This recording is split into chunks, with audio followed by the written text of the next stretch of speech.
ಬಂಧಿಸಿ ಬಂಧಿಸಿ ರಕ್ಷಣೆ ನೀಡಿ ರಕ್ಷಣೆ ನೀಡಿ ರಕ್ಷಣೆ ನೀಡಿ ರಕ್ಷಣೆ ನೀಡಿ ಆಗಲೇ ಇಲ್ಲ ಭೀಮರಾಯ ಕೇಳೋ, ಬಿತ್ತಿ ಬೆಳೆದ ಫಲ ನಿನ್ನ ಕೊಡಲಿಗೆ ದಕ್ಕಲಿಲ್ಲ.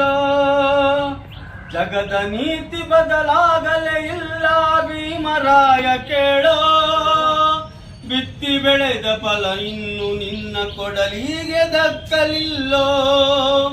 ಮುಂದೆ ಇಟ್ಟ ಹೆಜ್ಜೆಯನ್ನು ಹಿಂದೆ ಇಡಬೇಡ ಅಂದೆ ನೀನು, ವರ್ಣಭೇದದ ವಿಷದ ಬಳ್ಳಿಗೆ ಎಡವಿ ಬಿದ್ದೆ ನಾನು.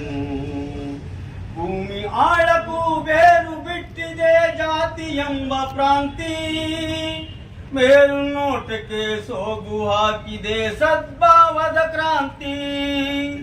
ಜಗದ ನೀತಿ ಬದಲಾಗಲೇ ಇಲ್ಲ ಭೀಮರಾಯ ಕೇಳೋ, ಜಗದ ನೀತಿ ಬದಲಾಗಲೇ ಇಲ್ಲ ಭೀಮರಾಯ ಕೇಳೋ.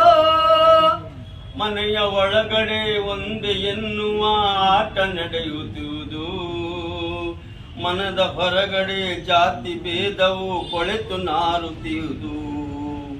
ಮನೆಯ ಒಳಗಡೆ ಒಂದೇ ಎನ್ನುವ ಆಟ ನಡೆಯುತ್ತಿಯುವುದು. ಧೈರ್ಯ ಮಾಡಿದರೆ ಕೆಸರ ನೆರಚುತ್ತಿಯರು, ಮತ್ತೆ ಮತ್ತೆ ಹಗುಗಾಡದಂತೆ ನನ್ನ ಕೊರಳ ನೊತ್ತುತ್ತಿಯರು. ಜಗದ ನೀತಿ ಬದಲಾಗಲೇ ಇಲ್ಲ ಭೀಮರಾಯ ಕೇಳೋ, ಬಿತ್ತಿ ಬೆಳೆದ ಫಲ ಇನ್ನು ನಿನ್ನ ಕೊಡಲಿಗೆ ದಕ್ಕಲಿಲ್ಲೋ. ಬಿತ್ತಿ ಬೆಳೆದ ಫಲ ಇನ್ನು ನಿನ್ನ ಕೊಡಲಿಗೆ ದಕ್ಕಲಿಲ್ಲೋ. ಜೈ ಭೀಮ್. ಕೆಳಜಾತಿಯವರು ಸರಿಯಾಗಿ ಬಟ್ಟೆ ಹಾಕೊಂಡು ಓಡಾಡಂಗಿಲ್ಲ, ಅವ್ರು ವಾಚ್ ಕಟ್ಕೊಂಡು ಓಡಾಡಂಗಿಲ್ಲ. ಇವೆಲ್ಲ ಇನ್ನೂ ಉಳಿದಿದ್ದಾವೆ. ಅದೇ ನಮ್ಮ ದುರಂತ.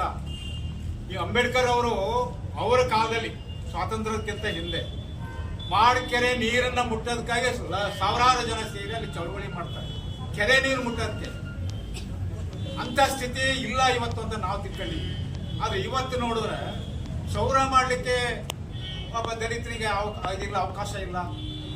ಅದರಲ್ಲೂ ಒಬ್ಬ ಇನ್ನೊಬ್ಬ ಅಸ್ಪೃಶ್ಯನೇ ಅವನನ್ನು ಕೊಲ್ತಾನೆ ಅನ್ನೋದಾದ್ರೆ ಅಂತ ಹೇಳಿದ್ರೆ, ಒಂದು ಪ್ರಾಣಿಯನ್ನ ನಾವು ಒಳಗಡೆ ಸಾಕ್ತೇವೆ, ನಾಯಿಯನ್ನ ಅದನ್ನ ಕರ್ಕೊಂಡೋಗಿ ನಾವು ಹೊಡಿಕೊಳ್ಳೋದೇ ಇಟ್ಕೊಂಡು ಅದಕ್ಕೆ ನಿಷ್ಕತ್ವ ಕೊಡಿ. 78ನೇ ಸ್ವಾತಂತ್ರ್ಯ ದಿನಾಚರಣೆಯನ್ನ ಆಚರಣೆ ಮಾಡಿದ್ದೀವಿ. ಆದರೆ ಈ ಘಟನೆಗಳನ್ನು ನೋಡಿದಾಗ ನಿಜಕ್ಕೂ ಕೂಡ ನಾವು ಸ್ವಾತಂತ್ರ್ಯ ದಿನಾಚರಣೆ ಮಾಡಲಿಕ್ಕೆ ಅರ್ಹರಿದ್ದೀವಾ ಅನ್ನೋದೇ ಒಂದು ಪ್ರಶ್ನೆ ಆಗಿದೆ. ಇವತ್ತು ಭಾರತ ವಿಶ್ವಗುರು ಅಂತ ಕರೆಸ್ಕೊಳ್ತಾ ಇದೆ. ಆದರೆ ಇವತ್ತು ಏನು ದಿನ ದಿನ ನಾವು ಘಟನೆಗಳನ್ನು ನೋಡ್ತಾ ಹೋದ್ರೆ ಹೆಣ್ಣು ಮಕ್ಕಳಿಗೆ ಸರಿಯಾದ ಒಂದು ರಕ್ಷಣೆ ಇಲ್ದಿರ್ತಕ್ಕಂಥದ್ದು, ಆಮೇಲೆ ಏನು ಈ ಗುಲ್ಬರ್ಗ ಕೊಪ್ಪಳ ತಾಲೂಕಿನಲ್ಲಿ ಈ ಯುವಕನ ಒಂದು ಹತ್ಯೆ ಆಗಿರ್ತಕ್ಕಂಥದ್ದು. ಇಲ್ಲಿ ನಮ್ಮ ಒಂದು ರಾಷ್ಟ್ರ ಜಾತ್ಯತೀತ ರಾಷ್ಟ್ರ ಆಗಿದೆ. ಆದರೆ ಇವತ್ತಿಗೂ ಕೂಡ ಆ ಜಾತಿಯ ಪಿಡುಗು ಈ ಕೇಳ್ಬರ್ತಾ ಇರೋದು, ಅದ್ರ ಮೂಲಕ ಹತ್ಯೆಗಳನ್ನ ಮಾಡ್ತಾ ಇರೋದು ನಿಜಕ್ಕೂ ಕೂಡ ಇದು ಬಹಳ ಖಂಡನೀಯವಾದ ಒಂದು ವಿಷಯವಾಗಿದೆ. ನಾವು ಎಲ್ಲರೂ ಕೂಡ ಇಂತಹ ಶೋಷಣೆ ವಿರುದ್ಧ ಯಾವತ್ತೂ ಕೂಡ ಹೋರಾಟ ಮಾಡ್ತಾ ಬಂದಿದ್ದೀವಿ. ಇನ್ನು ಮುಂದೂ ಕೂಡ ಹೋರಾಟ ಆಗಬೇಕಾಗುತ್ತೆ. ಆದರೆ ನಮ್ಮ ರಾಷ್ಟ್ರ ಇರ್ಬೋದು, ರಾಜ್ಯದಲ್ಲಿರ್ಬೋದು, ಏನು ರಕ್ಷಣಾ ಇಲಾಖೆ ಇದೆ, ದಯವಿಟ್ಟು ಕೂಡ ಮುಂದಿನ ದಿನಗಳಲ್ಲಿ ಕಷ್ಟ ಸಾಧ್ಯವಾಗಿದೆ. ಅವ್ರ ಬಗ್ಗೆ ನೀವು ಕಿಂಚಿತ್ತಾದ್ರೂ ಕರುಣೆ ಇರಬೇಕು. ಈ ಒಂದು ವೇಳೆ ನಿಮ್ಮ ಈ ಮನವಾದಿತನ ಒಳಗೆ ಇಟ್ಕೊಂಡು ಇಂಥ ಪರಿಸ್ಥಿತಿಗಳು ಮತ್ತು ಘಟನೆಗಳು ಮರುಕಳಿಸ್ತಾ ಇದ್ದಾವೆ. ಅದೇ ರೀತಿ ಇವತ್ತು ಏನು ಕೊಪ್ಪಳ ಜಿಲ್ಲೆ ಕರ್ನಾಟಕ ರಾಜ್ಯದಲ್ಲಿ ಏನು ಯಲಬುರ್ಗಾ ತಾಲೂಕಿನಲ್ಲಿ ನಡೆದಿದೆಯಲ್ಲ, ಆ ಊರಲ್ಲಿ ಎಂತ ಒಂದು ಮನಸ್ಥಿತಿ ಇದೆ ಅಂತೇಳಿ ನೀವೇ ಊಹೆ ಮಾಡ್ಕೊಳ್ಳಿ. ಒಬ್ಬನ ಜಾತೀಯತೆಯಿಂದ ಅವನ ಕೊಲೆ ಮಾಡೋ ಮಟ್ಟಕ್ಕೆ ಹೋಗಿದೆ ಅಂತ ಹೇಳಿದ್ರೆ, ಇನ್ನು ಆ ಊರಲ್ಲಿ ಪಾಪ ಬಾಕಿ ಕುಟುಂಬಗಳು ಹೇಗೆ ಬದುಕಬೇಕು, ಅವ್ರಿಗೆ ಹೇಗೆ ಜೀವನ ಮಾಡಬೇಕು, ಅವ್ರಿಗೆ ಎಲ್ಲಿ ರಕ್ಷಣೆ ಇದೆ ಅನ್ನೋದ್ರ ಬಗ್ಗೆ ನೀವು ಯೋಚನೆ ಮಾಡಬೇಕು. ಆದ್ರಿಂದ ಈ ಒಂದು ಘಟನೆ ಮತ್ತೆ ಮರುಕಳಿಸಬಾರ್ದು. ಇವತ್ತು ಏನು ಅವನು ಸತ್ತಿದ್ದಾನೆ, ಆ ಒಂದು ಕುಟುಂಬಕ್ಕೆ 1 ಕೋಟಿ ರೂಪಾಯಿ ಪರಿಹಾರವನ್ನ ಸರ್ಕಾರ ಕೊಡ್ಬೇಕಂತ ಹೇಳ್ಬಿಟ್ಟು ನಮ್ಮ ಕರ್ನಾಟಕ ದಲಿತ ಸಂಘರ್ಷ ಸಮಿತಿ ಸಾಗರ ಶಾಖೆ ಎಂದು ಒತ್ತಾಯ ಮಾಡ್ತೇವೆ. ನಮ್ಮ ದಲಿತ ಬಂಧುಗೆ ಇವತ್ತು ಅವರನ್ನ ಕೊಲೆ ಮಾಡ್ತಕ್ಕಂಥ ಒಂದು ಪರಿಸ್ಥಿತಿಗೆ ಬಂದಿರುವಂಥದ್ದು ಇಡೀ ದೇಶ ಪ್ರಪಂಚ ತಲೆಕೆಡಿಸುವಂಥ ಸನ್ನಿವೇಶ. ಇಡೀ ಮಾನವ ಕುಲಕ್ಕೆ ಇದೊಂದು ನಾಟ್ಯದ ವಿಚಾರವನ್ನು ನಾನು ಹೇಳ್ತಿದ್ದೇನೆ. ಆತ್ಮೀಯ ಬಂಧುಗಳೇ, ಏನು ಇದ್ರು ಈಗಲೂ ಇದ್ದಾರೆ, ಮುಂದೆ ಇರ್ತಾರೆ. ಆದರೆ ಅವರಿಗೆ ರಾಜಕೀಯವಾಗಿ ಕೇಂದ್ರ ರಾಜ್ಯ ಸರ್ಕಾರಗಳು ಯಾವಾಗಾರು ಅವರಿಗೆ ಒಂದು ಇದು ಫಾದರ್ ಅಂದರೆ ಗಾಡ್ ಫಾದರ್ ಥರ ಅವರಿಗೆ ಇದ್ದಾರೆ ಅಂದ ಇನ್ನೂ ಜಾಸ್ತಿ ಅವರು ಅಟ್ರಾಸಿಟಿ ಜಾಸ್ತಿ ಆಗುತ್ತೆ. ಕೇಂದ್ರ ಸರ್ಕಾರದಲ್ಲಿ ಅದು ಮೋದಿ ಸರ್ಕಾರ ಬಂದ ಮೇಲೆ ಮನುವಾದಿಗಳ ಅಟ್ಟಹಾಸ ಭಾಳ ಆಗಿದೆ ಇಡೀ ದೇಶದಲ್ಲಿ. ಮನುವಾದಿಗಳಿಗೆ ಅವರಿಗೆ ಗೊಬ್ಬರ ನೀರು ಹಾಕಿಕೊಟ್ಟಂಗೆ ಆಗಿದೆ. ಕಾರಣ ಏನಪ್ಪ ಅಂದರೆ ಇವತ್ತು ಕೇಂದ್ರ ಸರ್ಕಾರದಲ್ಲಿ ಆಡಳಿತ ಮಾಡ್ತಿರೋದೇ ಈ ಮನುವಾದಿ ತತ್ವಗಳ ಆಧಾರದ ಮೇಲೆ ಮೋದಿ ಮತ್ತು ಅವರ ಹಿನ್ನೆಲೆ ಇರತಕ್ಕಂಥ ಕೋಮುವಾದಿ ಸಂಘಟನೆಗಳಿದಾವಲ್ಲ ಅವು ಪ್ರಬಲ ಆಗ್ತಿವೆ. ಆ ಕೋಮುವಾದಿಗಳ ಬೆಂಬಲ ಇದೆಯಲ್ಲ ಅದು ಇವರಿಗೆ ಸಿಗ್ತಾ ಇದೆ. ಜಾತಿ ಮಾಡೋರಿಗೆ, ಧರ್ಮ ಕೋಮುವಾದ ಮಾಡೋರಿಗೆ, ಇಂಥವ್ರಿಗೆಲ್ಲ ಬೆಂಬಲ ಸಿಗ್ತಾ ಇರೋದ್ರಿಂದ ಅದು ಜಾಸ್ತಿ ಅಟ್ರಾಸಿಟಿ ಆಗಿದೆ.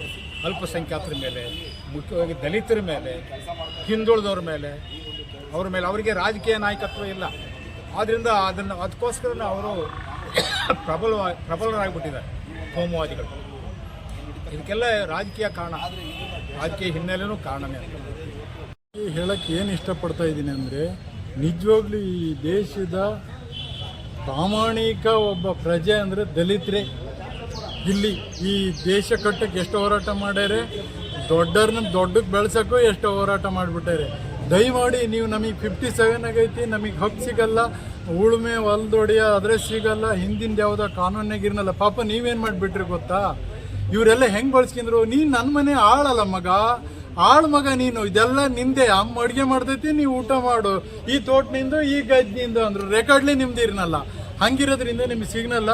ಈಗಲೂ ಸರ್ಕಾರಿ ಭೂಮಿ ಬೇಕಾದಷ್ಟು ಐತಿ. ನೀವು ಬಲಿಷ್ಠರು ಎಲ್ಲ ಸೇರ್ಕೊಂಡು ಹೊಡೀರಿ ನೀವು ಅದನ್ನ. ಹೊಡೆದು ಹೋರಾಟ ಮಾಡಿ, ನಾನು ವ್ಯವಸಾಯ ಮಾಡ್ತಾ ಇದ್ದೀನಿ, ಕೃಷಿ ಕಾರ್ಮಿಕ, ನಂಗೆ 4 ಎಕರೆ ಹಕ್ಕು ಬೇಕು ಅನ್ನೋದನ್ನ ಮತ್ತೆ ಸ್ವತಂತ್ರ ಹೋರಾಟ ಮಾಡೋಣ. ನಿಮ್ಮ ಜೊತೆ ನಾವಿರ್ತೀವಿ.